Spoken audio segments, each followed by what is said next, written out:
This is episode number 13 with Reed Birney. Coming up. And then when I took my clothes off in rehearsal and I didn't die, I thought, well, let's go. Let's do this thing. You start to feel crazy because you think, I'm pretty good, but nobody else seems to get it. And I think there was a point, if they had done the play and not cast me, I would have killed myself. I had transferred so deeply. I wish I wasn't in despair for most of my 20s and 30s and 40s. That's a goddamn shame. How can I ever complain about my career again if I turn something down because it scared me? When they put the bra on me, I almost fainted. It was so heady. And I said, I'm not going to Alaska. Hey there, my name is Nathan Agan, and this is The Working Actor's Journey, bringing you in-depth conversations with actors that have been working professionally for decades. Hope you're doing well out there. We are back for season 2 with some wonderful conversations, and if you're just joining us, there is a great first season with 12 fantastic actors you'll want to check out. These conversations are meant to inspire and reassure you on your journey. Though the road may be long and challenging, there are rewards ahead. Today on the show is Reed Birney, an actor and teacher who himself has had a long and winding road, and only in recent years feels like he found traction in his career, including a Tony Award for his work in The Humans, after decades of struggle. Now, Reed and I started off talking about a couple recent projects he's doing, and one has a non-disclosure agreement. So you won't hear exactly what it is, but it's something that will be released in the near future. Even though you won't know the specific project, I think you can still follow the conversation pretty well. What I loved about this chat with Reed, and why I was excited to talk with him, is that he is very open and honest that it has not been an easy road for him. That he did wish things were different. As he said himself in his Tony acceptance speech, the last thing I want to say is I've been an actor for almost 42 years, which I cannot believe I'm saying, but 35 of them were pretty bad, and that's a lot of them. I just couldn't get anything going. So the last 8 have been great. Having great mentors and access to outstanding teachers can make the difference in your career. But what if you can't find these people? Where do you go? That's what this show is hoping to do, to connect you with actors that could change your life and make your acting journey easier and more satisfying. And if you'd like to get exclusive access to additional episodes, bonus content, discounts, and items that are available nowhere else, I invite you to become a premium member of the Working Actor's Journey, starting at just $2 per month. Consider this the most inexpensive and possibly most valuable acting class you'll ever take. So here's a bit more about Reed's career. Reed won the Tony Award and Drama Desk Award for his role in The Humans. He was also nominated for a Tony Award and won the Drama Desk Award for his work in Casa Valentina.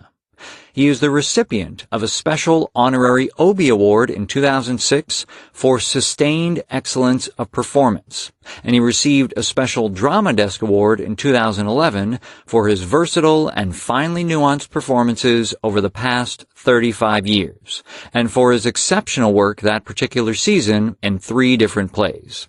He also received Obie Awards for his performances in Annie Baker's Circle Mirror Transformation and Tracy Letts' Bug.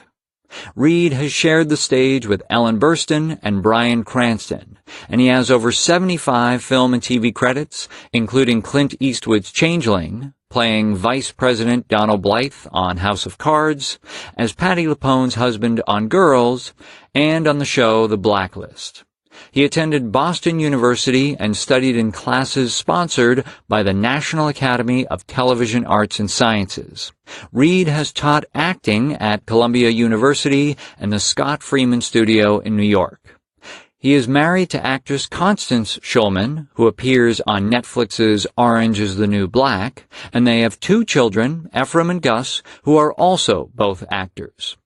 Now, when we spoke, Reed was just getting ready to head off to perform The Humans at London's Hampstead Theatre, which actually finishes up this week, October 13th. So if you're in the area, grab tickets. You will not be disappointed. It's the original New York cast, which I saw in Los Angeles, and it is such an engaging and intriguing show. Today's episode is sponsored by Audible. Now, as a listener of the Working Actor's Journey podcast, Audible is offering you a free audiobook download with a free 30-day trial to check them out. You can get a book that's 1 hour long or 15 hours long. Doesn't matter. Whatever you pick, it's free. To download your free audiobook today, go to workingactorsjourney.com/audible. A few recommendations, great books and performances. Patient Zero by Jonathan Mayberry, read by Ray Porter. The Plot Against America by Philip Roth, read by Ron Silver. The Time Machine by H.G. Wells, read by David McAllister. Get one of these or anything else at workingactorsjourney.com/audible to start your free 30-day trial. Again, really quickly, we couldn't disclose the project we're talking about at the beginning, but it's something that will be released in the near future. You didn't miss anything. Just hang in there. So here we go with episode number 13. Please enjoy my chat with Reed Birney.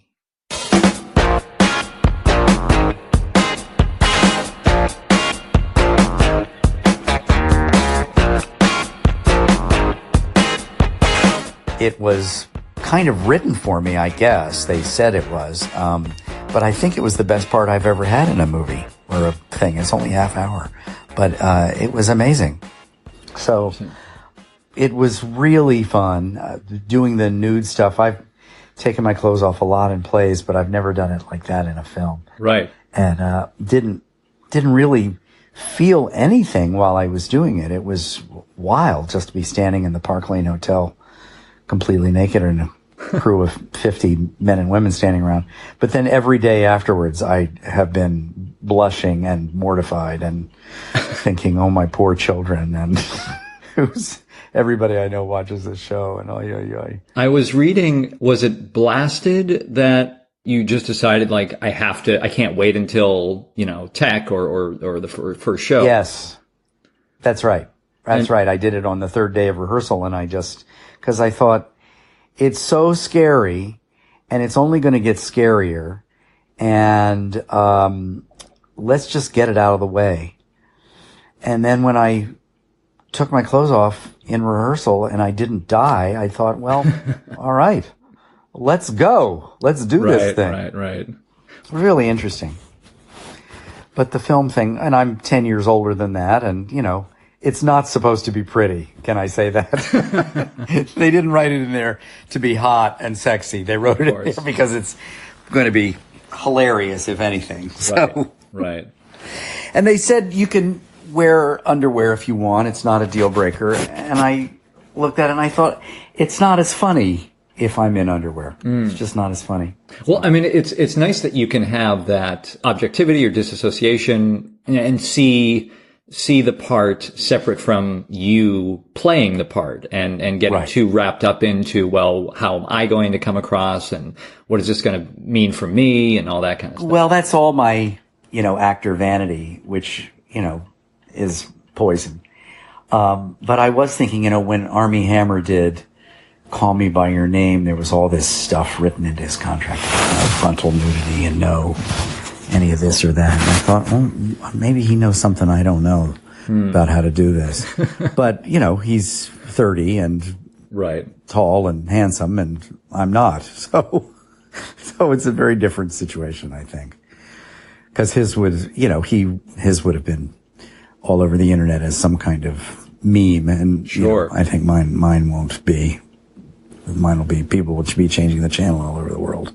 Well, and as you were talking about it, and I think it was in conjunction with what I was reading, that, you were saying, at least in the Blasted experience, it can be a very freeing experience just to kind of to do it and see like, oh, I'm not going to die. Of course you have to make those choices of, does this artistically serve the story and is it necessary and right. all that, all those kinds of things, or is it just gratuitous? But yeah, and I can only imagine, your fellow crew and cast are all supportive. They all understand psychologically what it takes to get to this point. Yeah. And they kept running up to me with the bathrobe. And finally I was like, oh, just forget it. Who cares at this point? You've seen everything you could possibly see. So, it's fine. But, I noticed that nobody said, would you like us to clear the set or any of that stuff? There was just, everybody was just standing there doing their job and. No offer for a closed set for Birney, huh? No. It didn't occur to anybody. Anyway. Well, I wanted to, there's so many things we could, just start talking about, but I wanted to jump back to, where you, were raised and grew up, and, that was in Virginia, right? Well, I was born in Alexandria, Virginia, but I was mostly raised till about, we moved, I was in Seaford, Delaware, which is in the southern part of Delaware, a little tiny town that I call my little rascal years. And we moved from there when I was 7 up to Kennett Square, Pennsylvania, which is right over the Delaware line. And I was there for 2 or 3 years, and then we moved into Wilmington, Delaware. So I moved to Buffalo after 9th grade, but so I really tell people I'm from Delaware. Okay. Yeah. And not many people have met people from Delaware. Right. Yeah. A lot of us don't leave.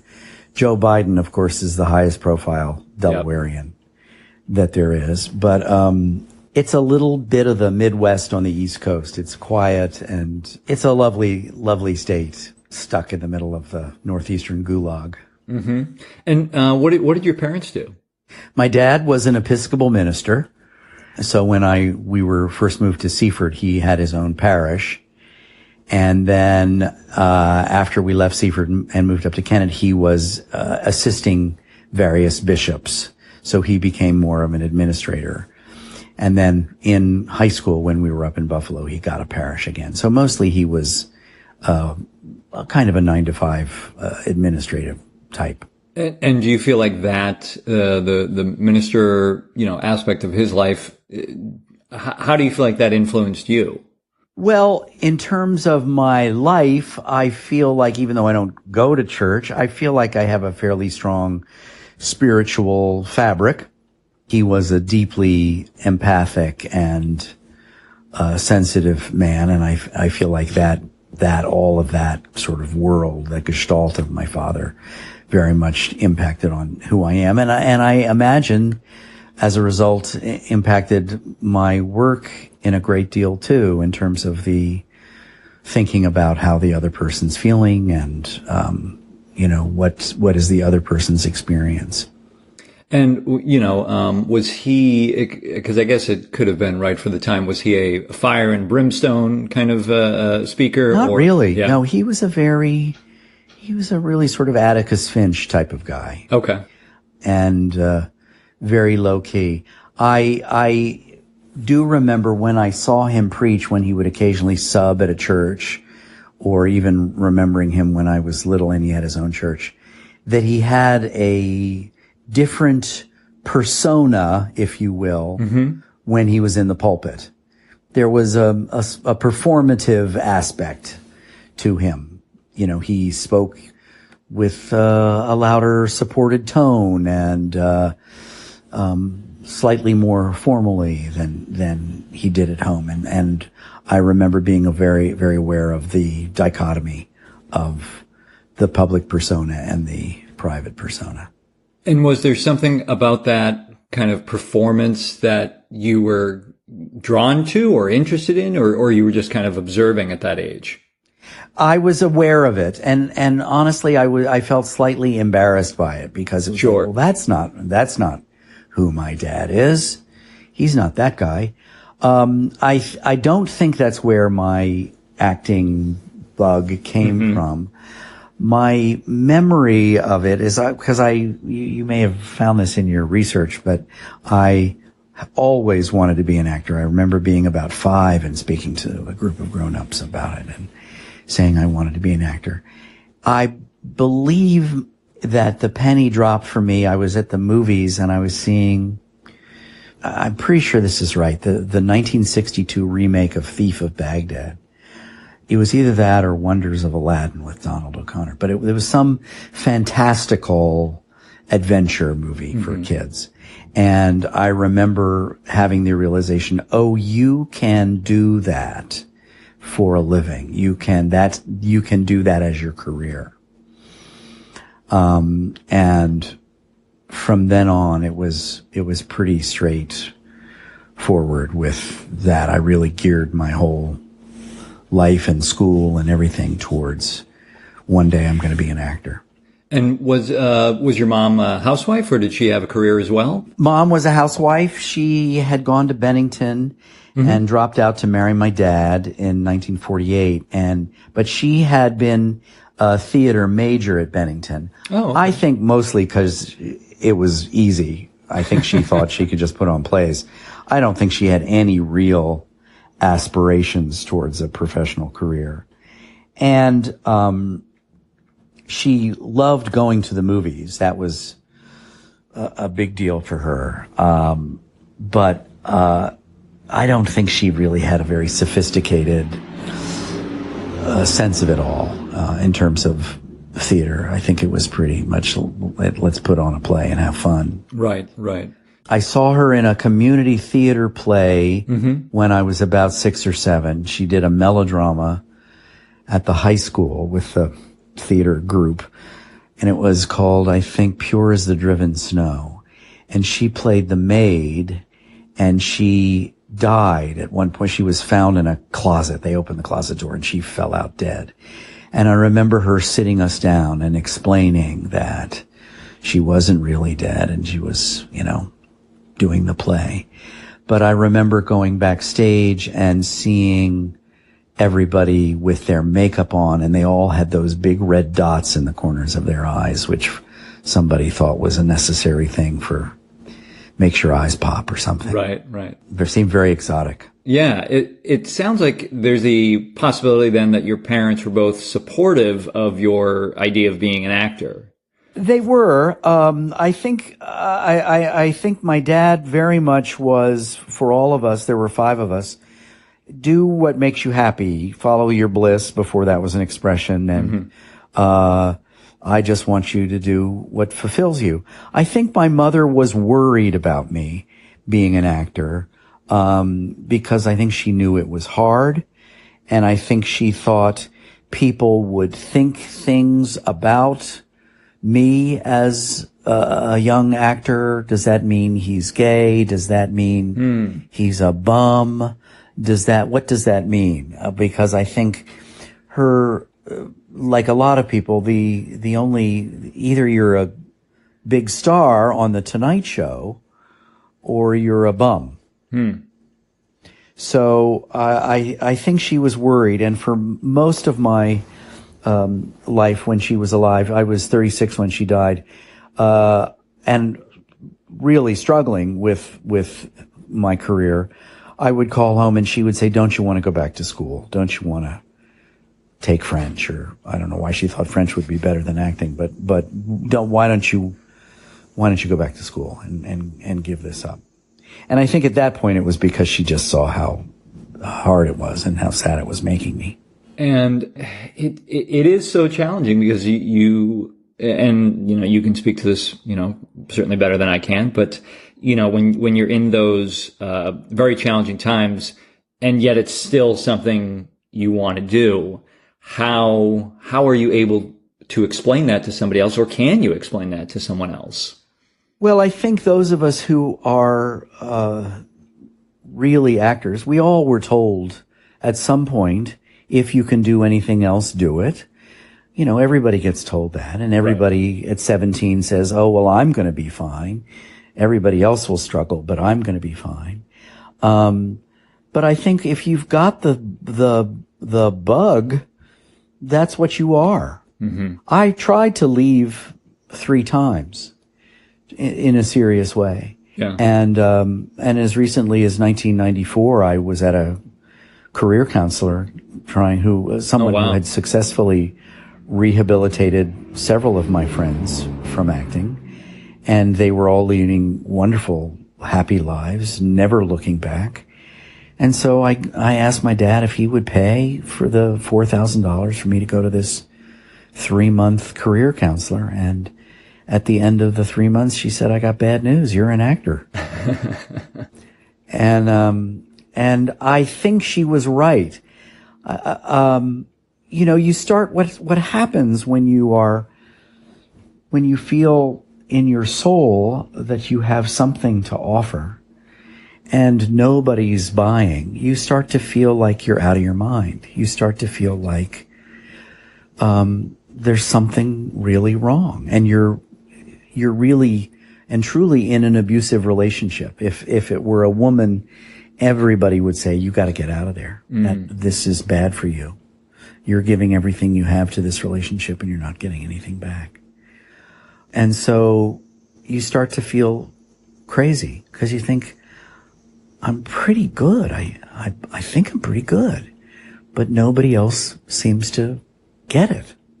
There's a lot to unpack there, and there's a lot of years to unpack in there, but I'm just curious, do you feel like there was anything you wish you had done differently, or something that you wish you could, go back and tell yourself, look at it this way, or approach it this way, or think about it this way?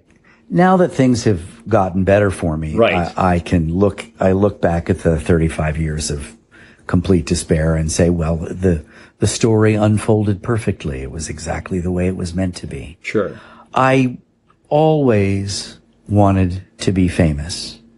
I was desperate to be a movie star.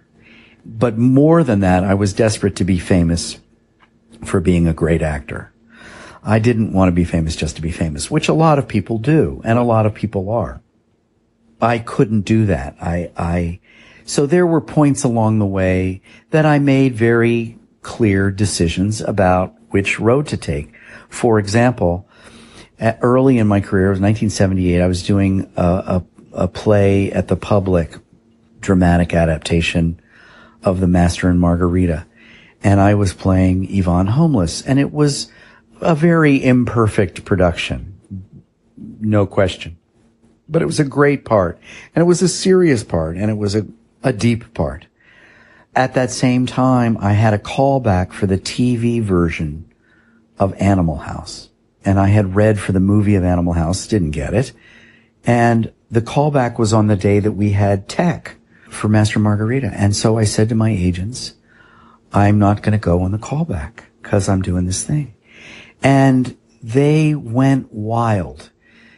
So many phone calls from higher and higher up. And finally one of the head of the agencies called me, and who I never spoke to. Mm-hmm. And she said, I'm wondering if there isn't a little will to fail here.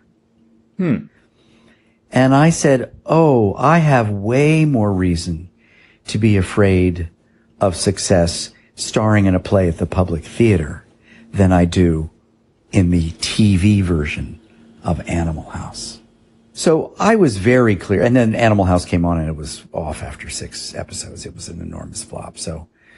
And Master and Margarita didn't do well either, and was ultimately an incredibly painful experience. But, if I wanted to just be famous, I would have said, I'm skipping tech and going to be in Animal House. Okay. So let's track up to that point. So you decide as a young kid, you want to, be an actor.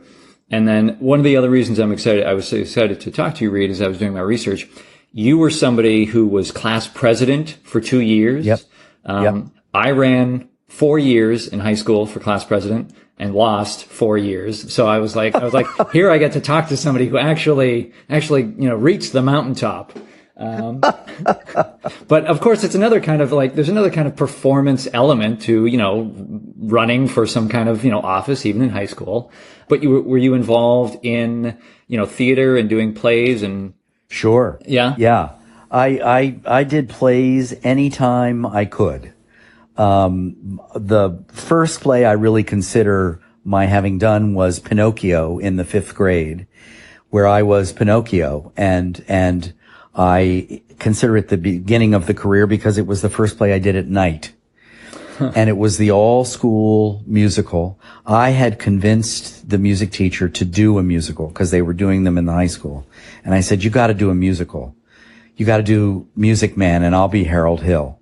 Well, she didn't do that. She did Pinocchio. She made me audition, and there were other people auditioning, but I got it. And, I remember that was in May. It was May 19th, 1965. Just so you know. Mm-hmm. But I remember that summer overhearing my mother say to some people at the community pool, Reed was Pinocchio, and I think he expected Hollywood to call.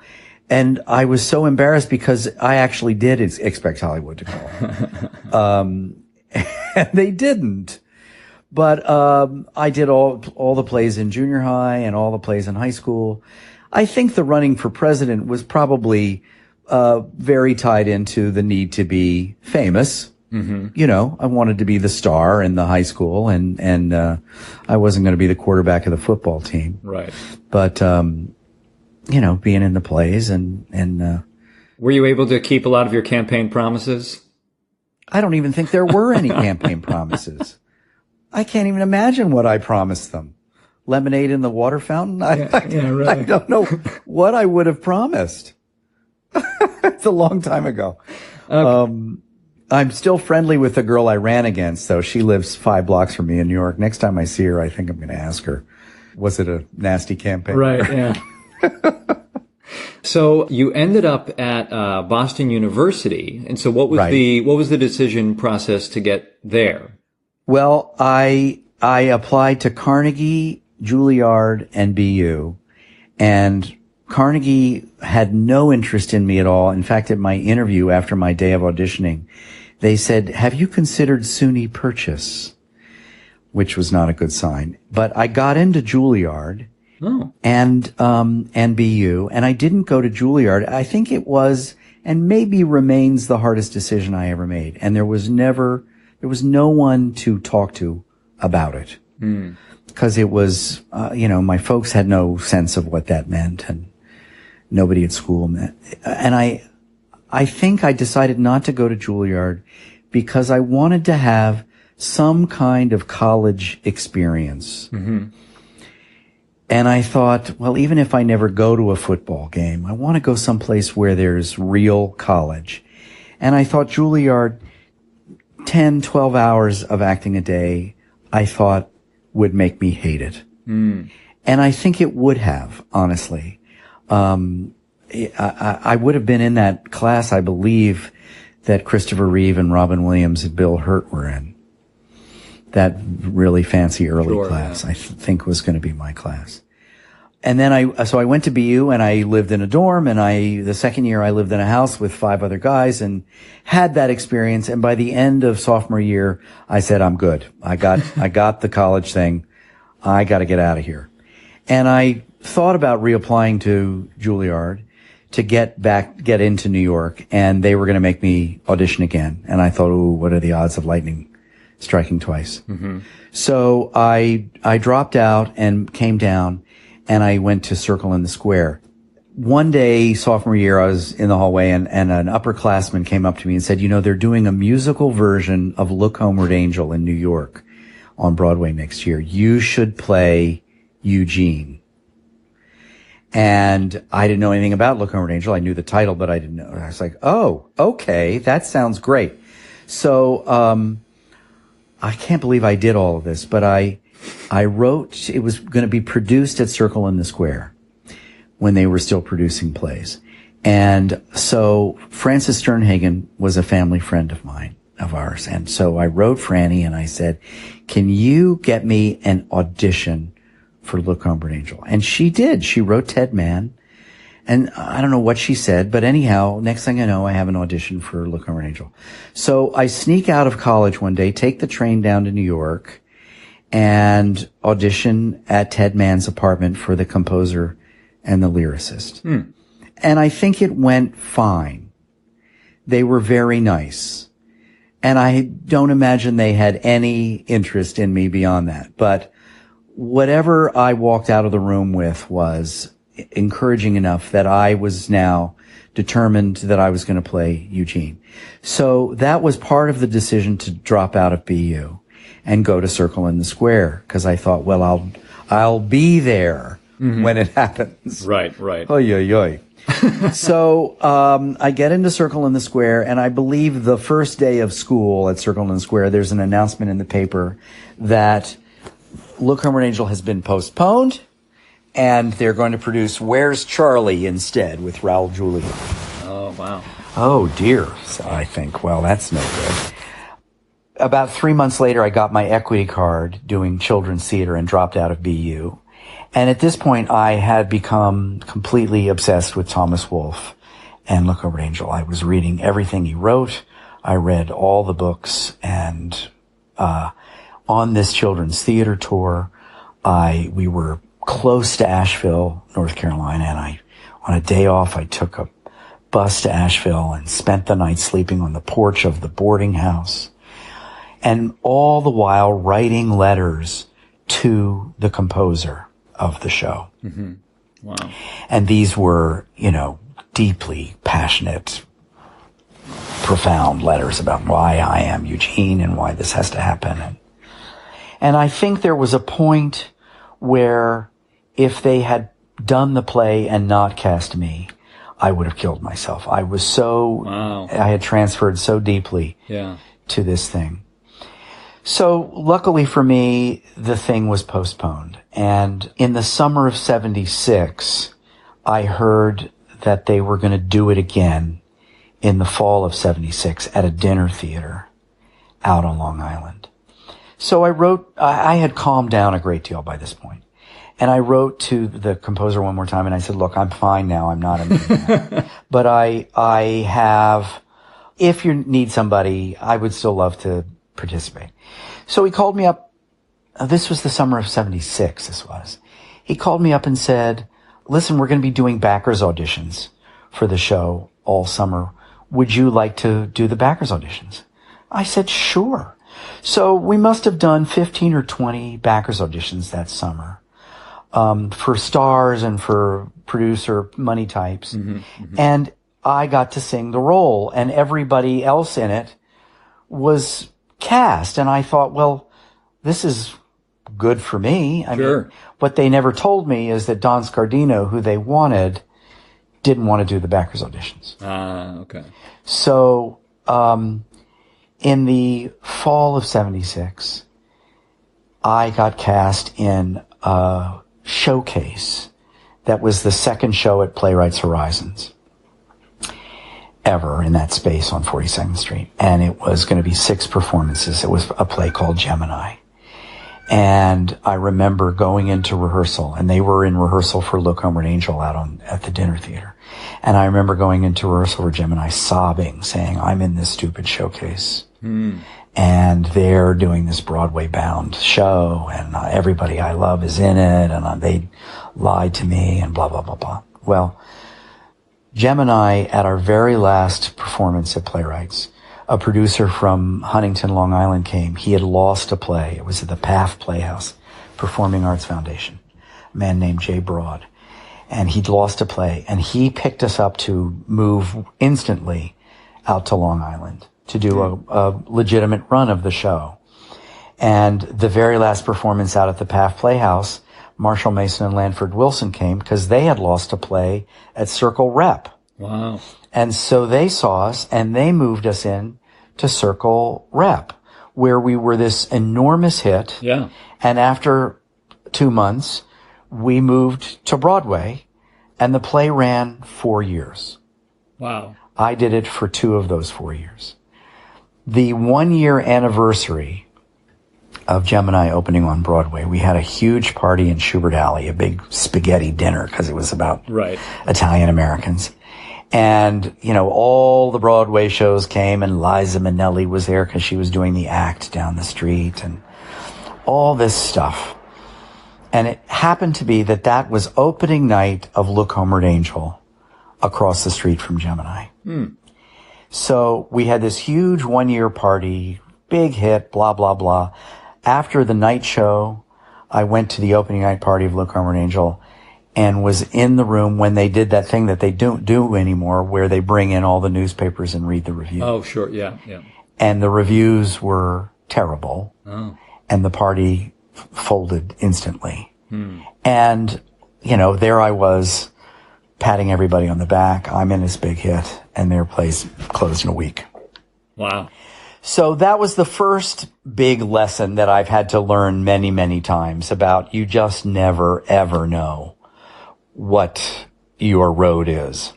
Well, and also just how, I mean, at least how you describe it, how fortuitous, you know, the path of Gemini was, that there was not, from the beginning, this big, you know, plan of, okay, we're taking this to Broadway, you know, that it just happened this way. It just happened. And, you know, Humans was interestingly a very similar thing. We were just going to be a 3-month off-Broadway play. And we moved completely ironically and coincidentally and amazingly to the very same theater that Gemini had played in, the Helen Hayes. Wow. Opening night of Gemini, I was 22. I got there early and sat on the edge of the stage and thought, well, here we go. I'm 22. I'm in a Broadway show. This could be the start of something big. I didn't do a Broadway show for 35 years. Wow. The next one was Picnic, 2013. So opening night of The Humans on Broadway, I got there early and sat in the same exact spot. And I was like, well, here I am. I'm 61. Didn't really work out the way I thought it would, but it's worked out fine. Yeah. It's been a hard road, but it's also been an amazing road. Yeah. But I mean, if you saw that in a movie, you'd say, now come on, it's too much. Well, I guess it depends on which studio is producing that movie. But talking about, I mean, well, I guess we could go back to the training a little bit. You trained at Circle in the Square, and then you took these free classes. It was at the Television Academy of Arts and Sciences, right? Or National Academy? I got in that about the second week I was, second or third week I was in New York, and that met once a week. A fellow I knew asked me to audition with him so he could get in. I got in and he didn't. And I was in that workshop for about, I would say almost 10 years. Wow. And it was, Sigourney Weaver was in that class. She had just moved to New York, and Mercedes Ruehl was in that class. And it was, I give that class credit for really everything I know as an actor. Yeah. I mean, that was going to be one of my questions is what do you feel like you took away? But, you know, you're saying your technique, like really what you do. Well, there were two teachers in the course of those 10 years. The first one, when I got in, was a fellow named Tad Danielewski. And he had been a Polish resistance fighter during World War II. And he was a very enigmatic and sort of elfin man with a very genteel Polish accent. And he was quite brilliant, but his approach to the work was very technical. And we did lots of technical exercises. Very little actor studio stuff, sense memory or any of that stuff. And then after a couple of years, 2 or 3 years, he left and went to teach at Brigham Young University. And we replaced him with a man named Gene Lasko. And he was from the actor studio, not really 100% subscribing to the method, but certainly that was his foundation. But he talked about craft too, and about how you do a show 8 times a week. And I think the combination of these two men really gave me my aesthetic. What I came away with was, and this was from Gene, was always tell the truth, but in the most interesting way possible. So, you know, the range of human experience and expression is vast. And so there are many ways to react to a situation and still have it be utterly and deeply truthful. And so that's sort of the thing that is the basis of my teaching too, is that, you know, your imagination is your great, great friend. It's all pretend. Let's not get any more confused about it. It's really all just pretend. Right. And it's as simple as playing in the sandbox when you're 5. And when you're 5 and you're playing in the sandbox, you are the King of England. You never for a minute believe you're the King of England, but you're fully committed to being the King of England. Right. And your imagination is working at 110%. There's no self-consciousness. You just are in the moment. And then your sister jumps in and says there's a monster coming. You don't need 5 minutes to figure out how to respond to that. You just go with it. The monster's coming. So what do you do? So for me, the idea of an hour and a half yoga warm-up and sense memory and blah, blah, blah, blah, blah, I don't quite get it. Because you don't need to prepare to get in the sandbox. You just get in the sandbox. Now, as grown-ups, we all have developed armor and self-consciousness, and people have told us to stop showing off or to shut up or be quiet or whatever. And so we don't have perhaps the freedom that we had at 5 in the sandbox. But that's all it is. And so whatever you need, if you need an hour and a half yoga warm-up to be able to get back to the place where you could play in the sandbox, then by all means do that. But I think it's just a decision that you make. You just do it. It's not complicated. It also sounds certainly like more akin to improv, and that you just... Well, yes. I think that the thing that improv classes teach people is, really being alive in the moment and responding spontaneously and all that stuff, which is of course essential. What is a Sanford Meisner thing that the repetitions has been explained to me 4 million times, and I've never ever understood it even in a little way. Mm-hmm. But I do get that that's supposed to have you be very in the moment and responding. But you just got to get rid of the self-consciousness. Right. Easier said than done. Sure, of course. But that's the thing that keeps you. And when you see bad acting, it's because the fear and the self-consciousness is more present than the living and the being. Mm. Yeah, that there's some kind of guard or mask still present. Yeah, you're very aware that you're being watched, and so you're uncomfortable. Or you're watching yourself. That's also very bad acting. You can have a fearless actor who is completely unpersuasive, and that's what we call a ham bone. Mm-hmm. Because they are so aware of what they're doing and this, like, get a load of me. Right. I'm going to now jump on the couch, and you're going to think that's amazing because you don't ever get to jump on the couch, and I get to jump on the couch in the play, so that's good acting. I would much rather see the person who wants to jump on the couch and can't jump on the couch, because in real life we don't jump on couches. Sure. Yeah. Most of us don't, yeah. Most of us don't, unless you're mentally ill, and then you jump upon couches. You were studying there for about 10 years, you said, and so you were doing Gemini during this period? Yes, I did Gemini, and that was, I think I left there when I was 23 or 24 to go do the Master and Margarita down at the Public, and then that was not a success. I went to California for the first time right after that. The fellow who had been in Gemini with me, Bob Picardo, had left Gemini to do a play with Jack Lemmon called Tribute on Broadway, and they were taking that out to do in Los Angeles. And so I thought, well, there's Bob's going, I'll go with him, and I'll have a roommate, and that'll be a good way into Los Angeles.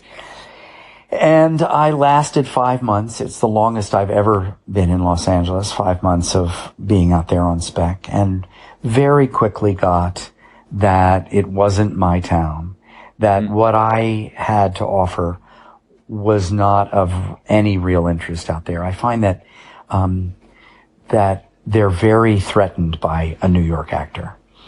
They think you're going to be trouble, you're going to ask questions, and you're going to just be a pain in the ass. And if you stay longer than a couple of weeks, then you're just a transplanted New York actor like everybody is out there, and then you sort of lose your patina of New York intimidation. So I came back to New York, and about 6 months later, through Gene and acting class, I got cast in Arthur Penn's movie Four Friends, which was Steve Tessich's first movie after his Oscar for Breaking Away. Oh, okay. And so it was it followed three guys and a girl from Illinois, outside of Chicago, through the 60s. And my part was the lead guy's college roommate. So if it were a 3-act play, I was the second act. Mm-hmm. And I was a rich kid with multiple sclerosis, and it was a very much of a Tiny Tim kind of character. Got it. Anyhow, it was thrilling to do. It was the summer of 80. And, I couldn't imagine a more exciting film debut. I loved everybody. I'm still in touch with everybody who was in the movie with me. And Lois Smith played my mother. James Leo Herlihy, who wrote the book of Midnight Cowboy, played my father. So everything about it was amazing. And then the movie opened a year later and failed. And that was sort of the beginning of the really bad time. I signed with Sam Cohn at ICM, who was the king of agents at the time. He was Meryl Streep's agent and Woody Allen's and Arthur Penn's and Mike Nichols and everybody's agent. And I literally I didn't work for that entire year that I was with him. So the movie came and went. As soon as the movie opened, every agent in America called me up and said, "We'd love to work with you." And I said, "Well, I've just signed with Sam Cohn." And they said, "Oh, well, we can't compete with that." And then after a year of nothing, I only had one audition that entire year. I called a lot of these people back and they said, "The moment has passed." So I think I gambled and I lost. If the movie had been a hit, being at ICM with Sam Cohn would have been absolutely the right place to be, because he would have helped me field offers. But because the movie failed and there were no offers, he was not someone who was going to beat the bushes and find work for me. Right. So any momentum I might have gotten for Four Friends disappeared. Well, so being part of such a big production with Gemini, and then being part of something that had a lot of potential with Four Friends, looking back, do you wish you had done anything differently with those two projects, like staying longer with Gemini or leaving earlier, or? Well, I stayed with Gemini longer than almost anybody because I couldn't get another job, and it was very, very hard. Because it was such a, people were winning prizes and being whisked away to make movies, and my character's leading characteristic was that he was ordinary. And, that was, I was the least flashy part in a play full of flashy parts. Right. And so I was not going to be singled out. So that was actually very, very difficult to stay with Gemini as long as I did. I finally got the Master and Margarita and was able to leave. The mistake I made was going with Sam Cohn before Four Friends opened. I should have been patient and let the movie open and seen what the movie generated for me, and then had discussions with these various agents who called, and maybe found somebody who was able to sort of capitalize on whatever Four Friends might have done for me. But by going with the big agency, I really squandered that opportunity. Well, I mean, I think it brings up an interesting point that you referenced earlier, that a lot of times it feels like you don't know who you would consult about these things, about these topics. Exactly. It can be very daunting. It's daunting when you're unsuccessful, and it's daunting when you're successful. And I think that's one reason why people have managers, and, that there's another voice to talk to. Right. About it. But at that point, I certainly, my agents, were not useful. They, the people I got, as I said, I got Four Friends sort of on my own. Mm-hmm. So they negotiated for me, but they weren't at, sort sort of on top with it at all. At one point, they called me up and said, "You have an audition for the man who came to dinner at the Alaska Rep." Oh, wow. For December, right when Four Friends was opening. And I said, "I'm not going to Alaska when Four Friends is opening." And they had not been tracking it at all. Right. It reminds me of that anecdote you shared when I saw you in LA of, here you are doing The Humans in LA, and were you at the Equity office, and someone's like, "Oh, you're doing a play in town?" One of the other actors was at the Equity office. Oh, okay. Yeah, and they said, "What are you here for?" And he said, "Well, we're doing a play at the." I said, "What play?" The Humans. The Humans. I'm going to have to write that down. It's like, oh, okay.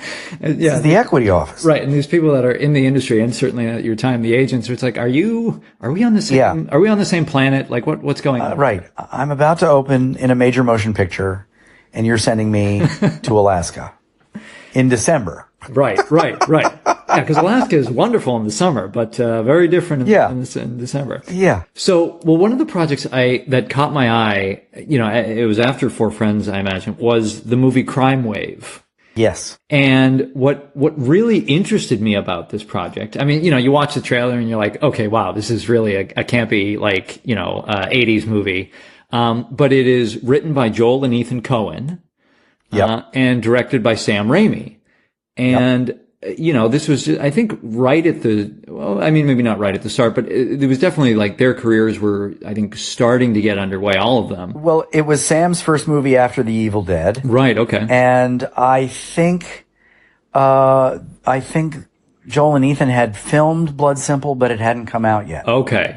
So it was very early days. Yeah, and so did you take anything away specifically from, all three of those guys went on to, have very big careers. Do you feel like you took anything away from that working process, or was it very collaborative? Was it? Well, it was an interesting, the whole story of it is kind of amazing. And I'll tell you, somebody else had been cast. Sam wanted Bruce Campbell, of course, because he was their friend. Yep. And the studio Embassy wouldn't let them use Bruce.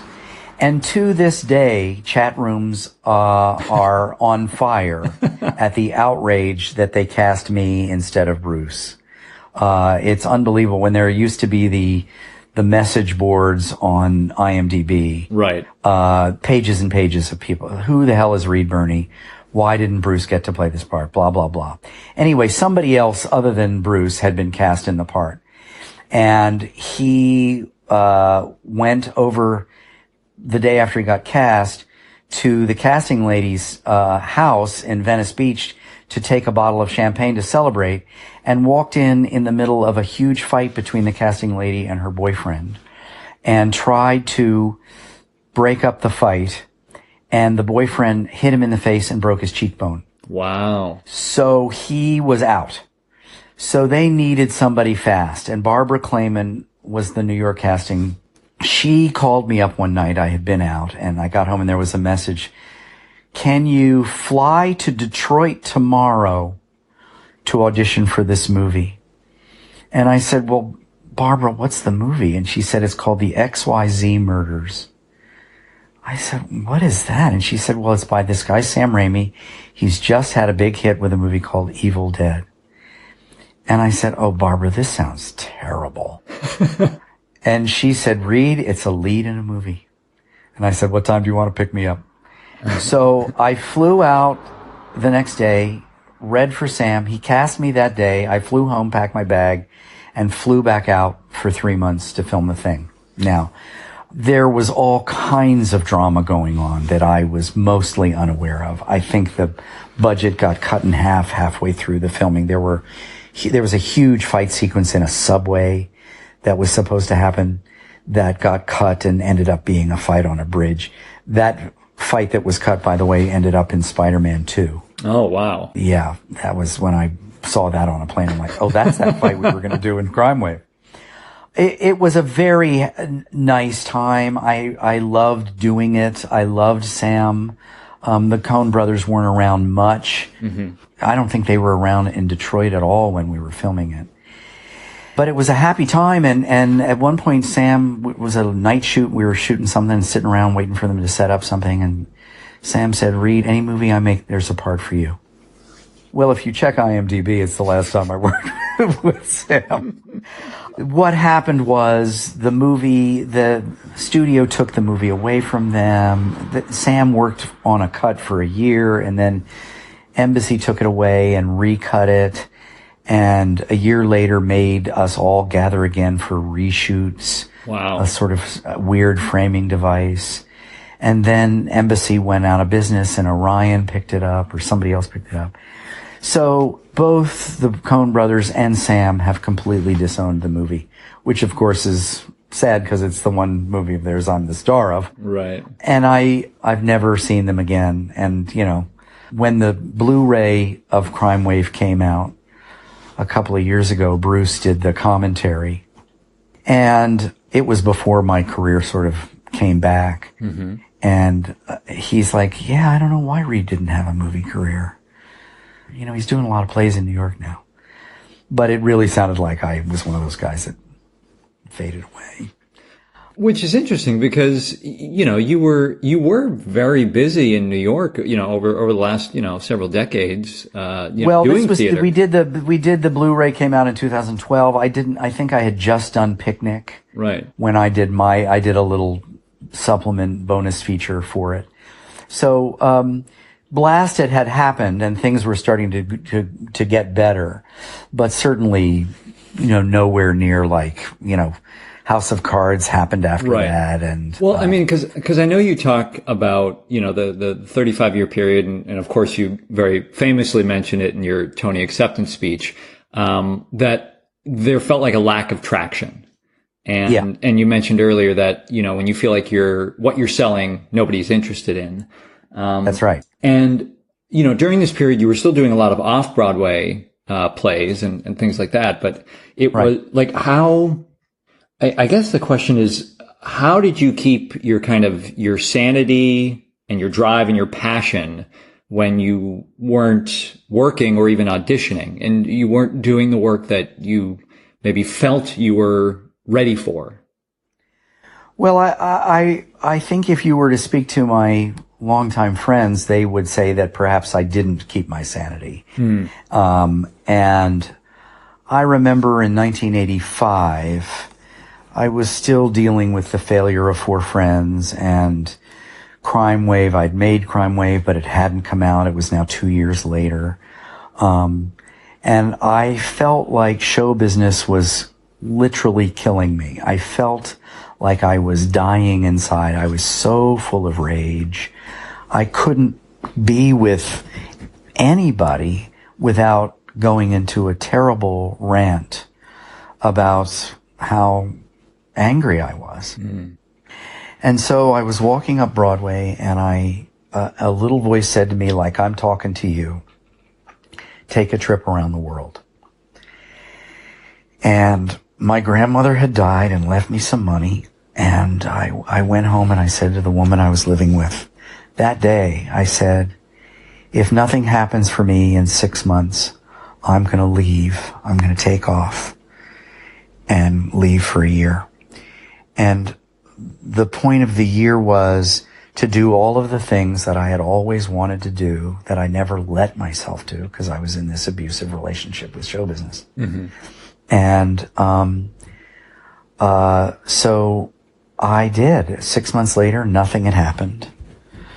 And so in December of 85, I moved to Paris. Wow. For 5 months. And then took off with a backpack and went to, I bummed around Greece for a while, and then I went to Africa, to Zimbabwe and Kenya, and then Bali, and then Australia. And I came home a year to the day after I'd left. That sounds like it must have been an amazing trip, yeah. It was an amazing trip and still one of my proudest accomplishments, and changed me in a big way. But so that was 86. I got back in December of 86. By 94, as I told you, I was back at the career counselor. Right. Trying to get out again. So, of course, it's very easy in the moment when things are not going well to feel like it's personal or there's something wrong with me or whatever I'm, quote unquote selling as an actor. And being able to look back with time and perspective now, do you see those years differently in terms of, well, you mentioned the rage you had or the anger you had, towards the business, the abusiveness. Are you able to frame it differently now? Well, as I said, I can, because things are going better, I can look back and say it all unfolded perfectly. Right. I did having been gone through the Tony Award season twice now, right, as a nominee. Especially the year I won, I remember turning to someone and saying, you know what, I think it's probably a pretty good thing I didn't get famous in my 20s. Because I'm struggling handling this now, right, in my 60s. And I certainly have a much better overview of what it all means and how it all works and all that kind of stuff. And it still was hard. So on some level, look, we'll never know what it would have been like. Sure. Had I connected that way. If Four Friends had become this explosive, yes, if Four Friends had been Diner or right, something like that, you would have been in Back to the Future. I would have been in Back to the Future. I mean, there were so many things I would have been in. Right. And when I'm at my most sane about it all, I'm able to say the universe really was taking care of me along the way. And I am able to see that I have perhaps always been exactly where I needed to be. Now, I wish I wasn't in despair for most of my 20s and 30s and 40s. That's a goddamn shame that I spent all that time being so sad. It didn't change one thing. Mm-hmm. It didn't certainly help me. And if anything, it probably hurt me. I tell my students that their full-time job is to not let them win, that you've got to at least stay at zero, because if you walk in the dark place, they can see that you're talented, but they can smell that darkness and they're like, there's something dangerous there that I don't want to go near. Right. I wish I hadn't been sad all that time, but I was, and who knows, maybe that helped make me a better actor. Maybe it taught me something about the human condition that I wouldn't have known if I had been successful at 25. Right. Yeah. I mean, like you said, there's so many different questions and what ifs you can pose. But of course, that journey was necessary for you to be in this place that you are today. Yeah, that's right. And the success has really only been in the last 10 years where people are actually acknowledging my work in the way that I always wanted them to. It's relatively new, this feeling of being appreciated and of value. And so, the DNA is still pretty junkyard dog. I expect to be treated badly because I have been for so long. So it still sort of shocks me when people are nice. Well, I wanted to actually jump to, some of the, quote unquote better years and talk to you about some of those projects and how you worked on them. The first one, I wanted to touch on was, Casa Valentina. Uh-huh. And how did that come into your life? I mean, it's a very different part from, a lot of what you had played. It's a very interesting story, first of all. So how did that come into your life? Well, I was in Boston doing All the Way with Bryan Cranston. Okay. Playing Hubert Humphrey. And that was coming to New York. And I wasn't feeling very happy playing Humphrey. It wasn't a terribly satisfying part. Just to go back a little bit, the play I did before Blasted was a play at Manhattan Theater Club in which I had 7 lines. And I only did it because things weren't good, and it was a play at Manhattan Theater Club, and I thought, well, that's uptown and that'll be good for my career. But the part wasn't that interesting. And I in the middle of it, the play was not successful. And I thought, okay, Reed, look, the dream's not going to come true. You're 54 years old. You're not going to be a movie star.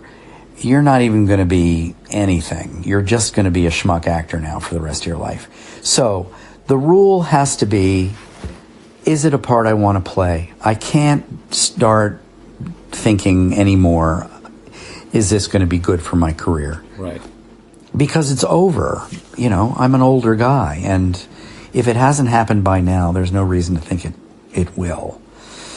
And then Blasted came up, and you know, that was an amazing part for 77 seats for 3 weeks, and you know, and terrifying. And I almost turned it down, and then I thought, if it scares me this much, I have to say yes. How can I ever complain about my career again if I turn something down because it scared me? Right. So, and then of course it turned into this thing. Certainly not something you would get bored by, like you know, in other parts. If it terrifies you that much, you're probably not going to be bored by it. I'm not going to be bored. And if I saw somebody else do it, I'd be like, that's an amazing part. I would never have said, why didn't they cast me? Right. Because it would never have occurred to me to play that part. But, yeah. So Casa Valentina was just an audition. It was Manhattan Theater Club, which was surprising because I had never really been auditioning for them. Mm-hmm. But Joe Mantello, I think it must have come from Joe because he had been to see Circle Mirror Transformation and loved it. And so I think he was, even though I'd known him socially a little bit over the years, I'd never worked with him, but I think he was perhaps aware of me in a way he wouldn't have been before. Mm-hmm.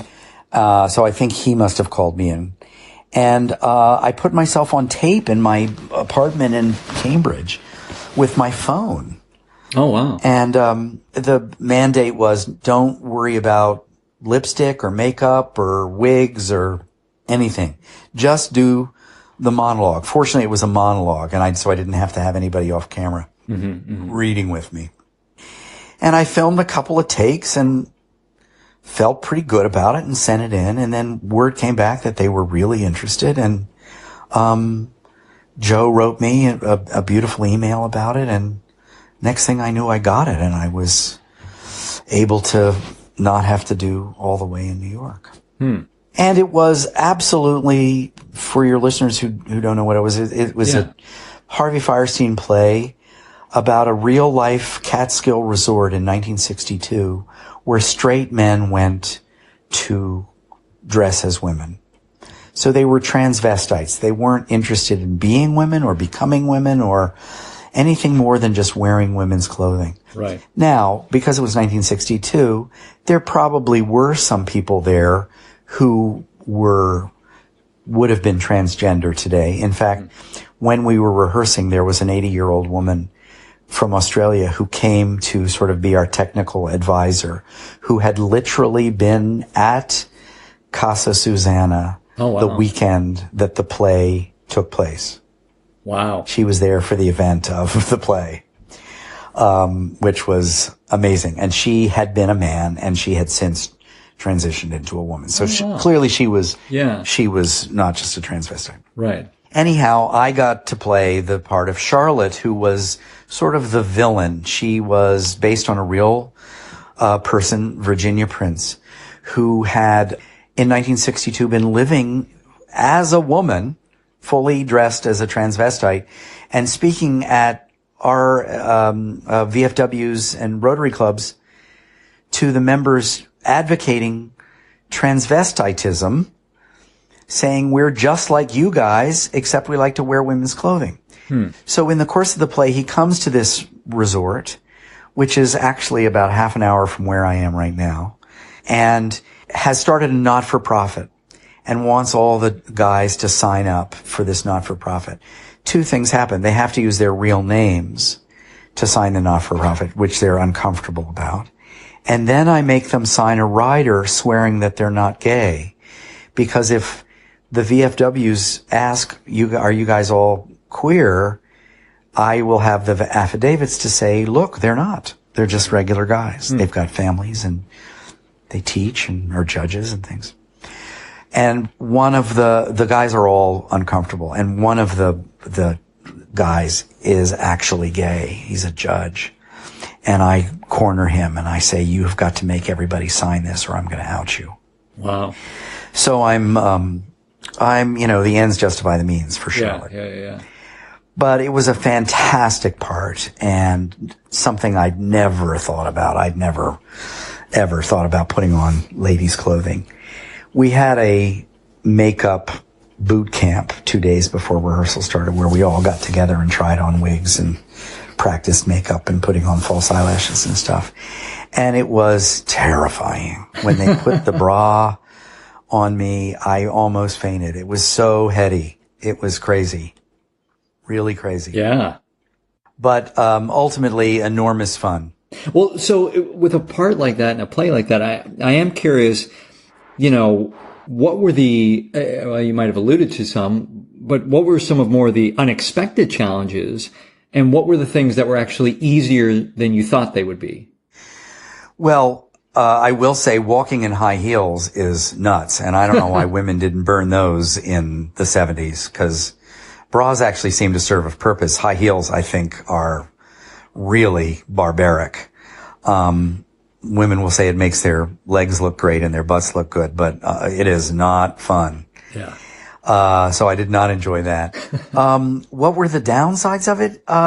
You had to sort of, or not necessarily the downsides, but more the like the things that you didn't think were, like you said, the wearing the heels, but there are those things where you walk into a project like that and your mind starts to create like, oh God, I'm going to have to do this or that.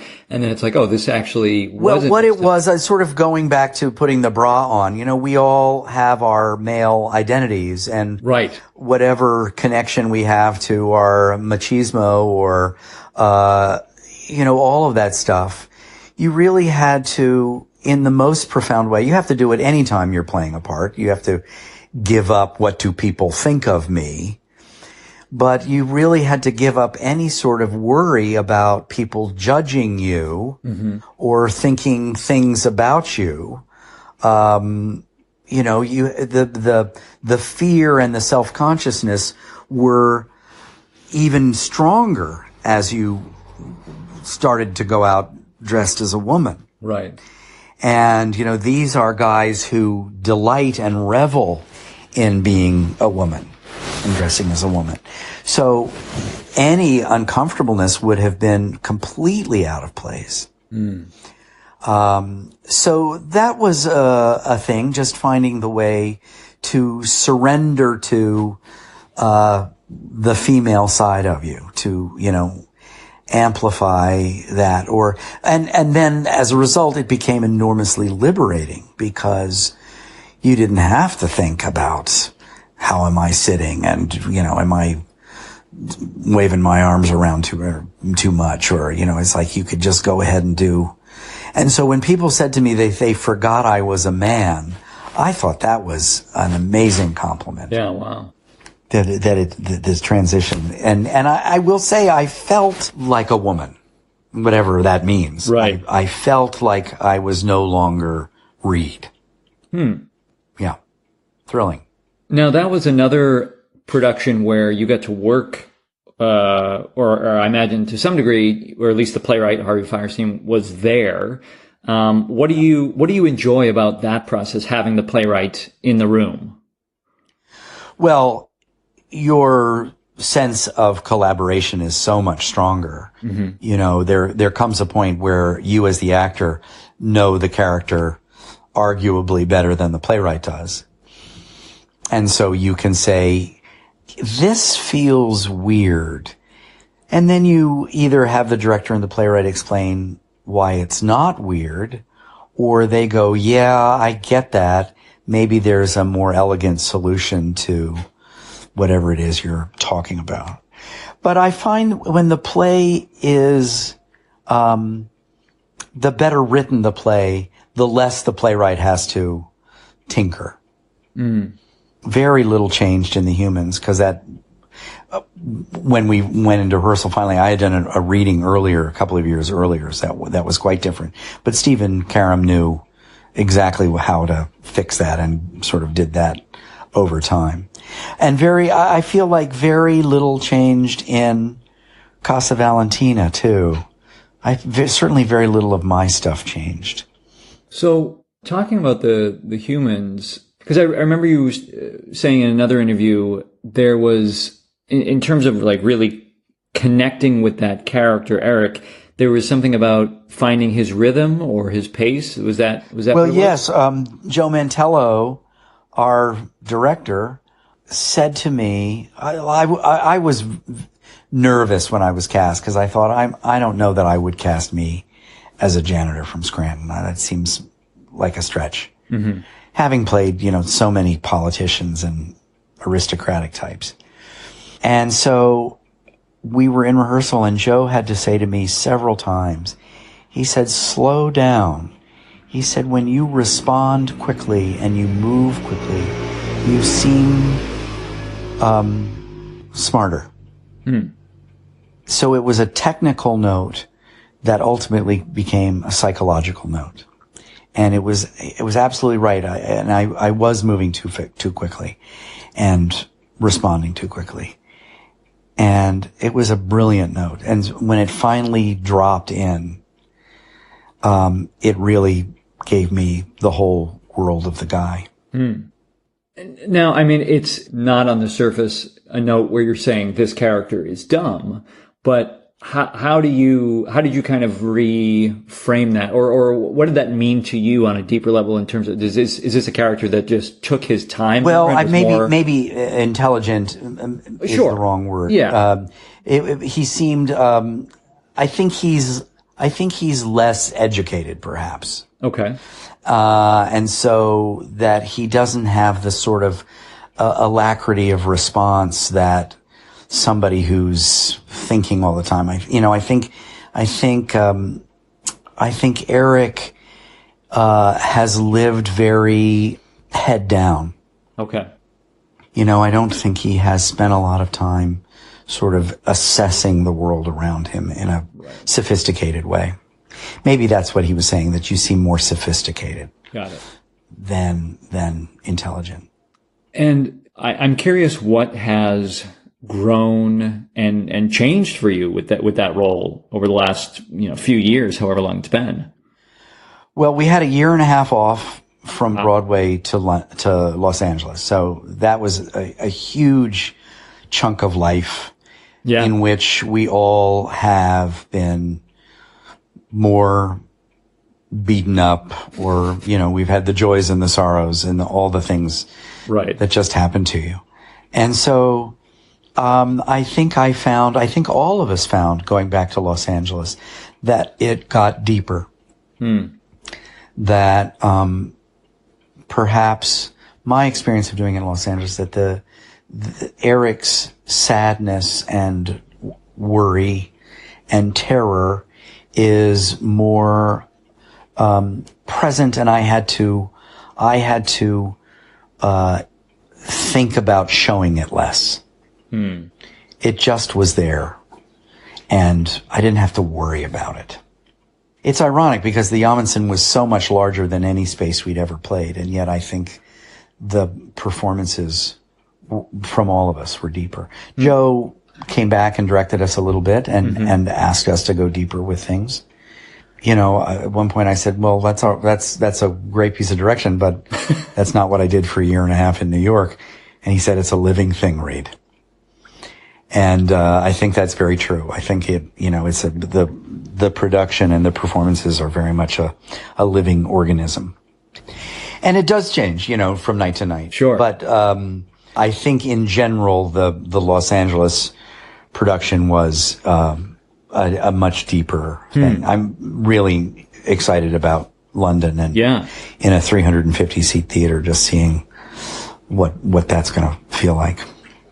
Yeah, very, very, I think that will be a lot of fun. I just have maybe a handful of a few more questions, if you have a few more minutes. I was curious when I was watching actually clips on your site, and the episode from House of Cards, the quarantine episode. Right. It almost seemed like a two-character play of, I mean, I know, like, you know, you and Kevin are in that one room and there are other things going on, but I'm curious, was there a lot of rehearsal that went into, you know, that portion of the episode? I mean, obviously Kevin has a long theater history too. I'm just curious how you guys worked on that. No, there was actually no rehearsal. Wow. It took 4 days to film that storyline in that episode. We just shot it like any other television thing that I have ever been a part of, where you run it once for the director and once for the crew, and then you film it. Wow. So, I'm always astonished when people are good in film and television, because it just feels so, underdone to me, unfinished. Right. I guess it's comparable to if you're in an art class where they give you a bold stroke exercise where you're just like, you've got 10 minutes to come up with something. Sure. And it forces you to make decisions and move fast. And there is value in that for sure. But, you look at these things later and you're like, oh, well, there's so many missed opportunities there. Why didn't I do this? And why didn't I do that? And, that's just the nature of the beast with film and television. Mm-hmm. Yeah. It's very, very interesting, like how quickly it moves. When there's a lot of money on the line. That's right. Now, I know both of your kids are acting, and how have you tried to prepare and or support both of them when it comes to pursuing acting? Well, it's both joyous and heartbreaking to have a house full of actors. Right, yeah, including your wife, right, yeah. Including my wife. I think I try the best I can by example, but they certainly have both seen me sad a lot. So one wonders what the appeal could be. But I think just by saying to them, I didn't get that part I wanted. I've had some rough times in the last. Like the beginning of this year was an especially rough time professionally for me, and I was struggling pretty hard. And, I felt bad because I thought, well, this is not setting a very good example for the kids. But I think it's important for them to see that it's hard. I think it's not entirely inappropriate to be sad when something sad happens. I think you've got to find a way to pick yourself up quicker, sooner than later, right, with it. But, if something sad happens, I think it's all right to be sad. Oh, absolutely. Yeah. Yeah. Well, I mean, like we were talking about, that's part of the human experience, part of the human, if you weren't ever sad, I would suggest there might be something wrong on that front. Yeah, absolutely. I mean, and I don't know what kind of actor you're going to be if you haven't had your heart broken at some point. Of course. Now I asked listeners for questions, and one of our listeners, James, had some really interesting questions. One was, you've done a lot of different styles between film and theater, working with Annie Baker and Stephen Karam and doing Chekhov and doing Casa Valentina. What he was curious about is, was it your education that prepared you for such a broad range of texts? Meaning what I learned at school? Your training. Or whatever? Yeah, exactly, yeah. I don't think so. I think what prepared me or helped me along with all that stuff is that I see what happens when people don't fully commit to whatever they're doing, or aren't able, or somehow or other the style flummoxes them. And so I think I say to myself, I make a mental note, don't let that happen to you. You've got this, the requirement of this is different. So you have to again, not be afraid to fully commit to whatever that is. Mm-hmm. So I think it's probably more a function of having lived so long and, been a student of the theater and life. Right, right. Now, I know you have been, working a lot. How do you balance the work and your personal life? I mean, you have the wife, you have 2 kids, there's a lot going on. I know you said you have 4 or 5 cats, to take care of. My wife does. Okay, all right. Yeah. I think I rarely turn big stuff down. I think if there's a job, unless it's really just a joke, I'm interested in doing it. And I've been lucky that the stuff that has come my way has mostly been really interesting, and challenging. Having said that, I have missed an awful lot of my children's growing up and, my life at home. And so how do I balance it? I don't know. I'm not sure I actually have, particularly. But I am lucky that I have a family, because they are all actors. They get it. Mm-hmm. And they are thrilled at the opportunities that have come my way. One final question I have is, thinking about your dad as a minister, and, all the texts that, he was probably reading and going through. Are there any quotes that you think of often or that you try to live your life by? Oh boy, yeah. It's interesting. I think especially now that the world is so crazy, I think about, what can I do? What kind of difference can I make? I think often about that old maxim, brighten the corner where you are. And even as far as my career goes, since I'm mostly a theater guy and I don't feel like I have a very large profile nationally or internationally. More people don't know who I am than do, obviously.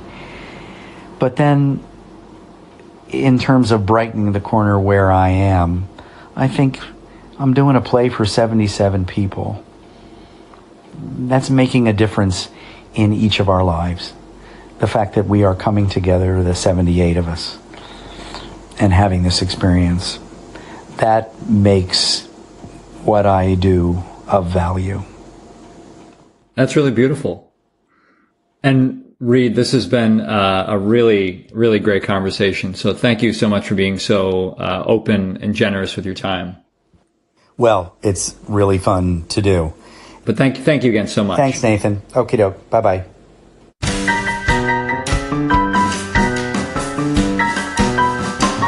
Hey guys, Nathan here. One more time. If you enjoyed this episode, please remember to subscribe so you don't miss anything ahead.